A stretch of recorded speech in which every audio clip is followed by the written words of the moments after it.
Bueno, ya descorremos las cortinas de Hola Habana con el segmento de la consulta jurídica. Nos acompaña el especialista Yoari González. Hola, ¿qué tal? Muy buenas tardes. Un saludo para los amigos televidentes. Yoari, habíamos visto la semana pasada el tema del acogimiento familiar en los menores de edad. Hoy corresponde, entonces, lo habíamos dejado pendiente en el caso de los mayores de edad y aquellos que tienen algún tipo de discapacidad. Así es. Entonces, el acogimiento familiar es una de las instituciones, como se le dice legalmente, que regula el Código de las Familias. ¿Cuándo se acude a ello, Yoari? En este caso particular del acogimiento de personas adultas y de personas que viven en una situación de discapacidad, tiene el objetivo de mantenerlos en un ámbito familiar, de ser posible, para evitar que haya un acogimiento institucional cuando esta vía no sea la adecuada o la deseada por esta persona. Entonces, para mantener su integración social, para no restarlo de ese ámbito social habitual en el que se desenvuelve diariamente, entonces se trata de mantener dentro de una familia que lo acoja para todas las cuestiones asistenciales, tanto las necesidades materiales, las necesidades espirituales, las recreativas, es para también, como se dice, respetar su autodeterminación, porque aquí hay que hacer la salvedad que estamos hablando de personas que tienen discernimiento, o sea, viven en una situación de discapacidad, son adultos mayores, pero tienen discernimiento. No es el caso del menor de edad, que no tiene la plena capacidad jurídica, o de un mayor de edad que por alguna razón de enfermedad sí carece de discernimiento. No es este el caso, por lo tanto, uno de los objetivos también es mantener o respetar la autodeterminación que esa persona tenga en sus decisiones de su vida cotidiana. ahora, ¿qué trámites habría que hacer entonces cuando estamos en presencia de la necesidad de un acogimiento familiar? ¿Qué hay que hacer?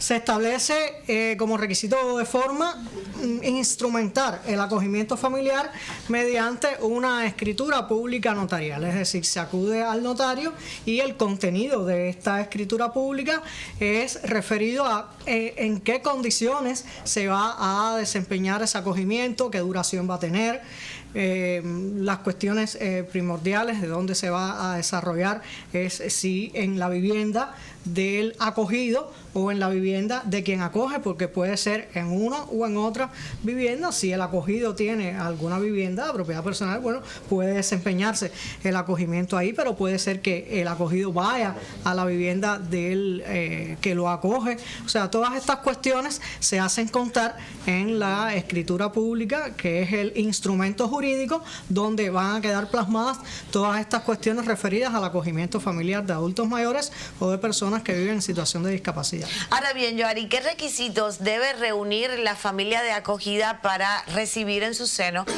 a un adulto mayor o a un discapacitado?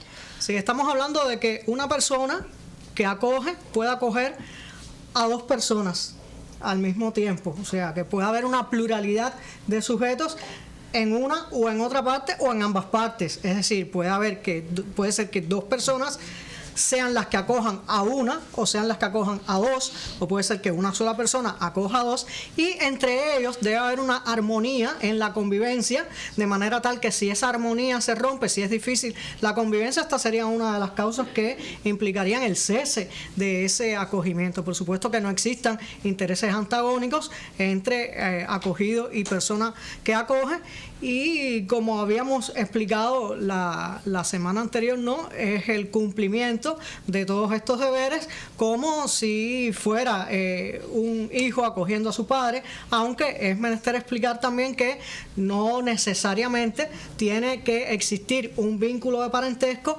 entre la persona acogida y la persona que acoge. Pueden ser también acogedores de estas personas en situación de discapacidad alguien que tenga un vínculo afectivo, o sea, no un vínculo consanguíneo, sino un vínculo afectivo, una relación de amistad de muchos años, y que por ese mismo vínculo que se ha creado entre ellos, de amistad, de afecto, entonces puede existir entre ellos ese acogimiento. Ahora, ¿existe un tiempo para ese acogimiento? O sea, ¿se establece un tiempo determinado para que esa familia pueda acoger a ese discapacitado o a ese mayor de edad? ¿Y existe alguna causa para que se extinga ese periodo de tiempo asignado? Y hacías referencia a una de ellas. Sí, ahí se referencia a una de ellas, pero existen otras. En el tema de la duración, a diferencia de lo que explicamos la semana anterior respecto al acogimiento de menores, que insistimos en que es provisional, el carácter de tiempo es importante, en este caso pudiera haber un periodo mayor, o sea, ser duradero, ser indefinido. Realmente es el término, ser un acogimiento indefinido, no, aunque puede ser también temporal, ¿no?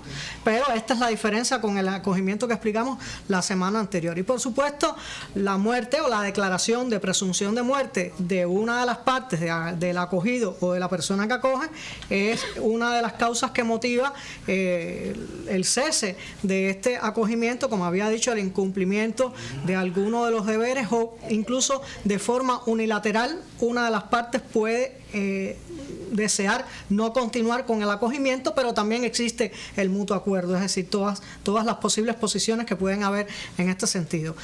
Yo digo que de forma unilateral no quiero seguir siendo acogido, o la persona que acoge no quiere seguir acogiendo, o puede haber un acuerdo de voluntades entre ambos para que cese este acogimiento.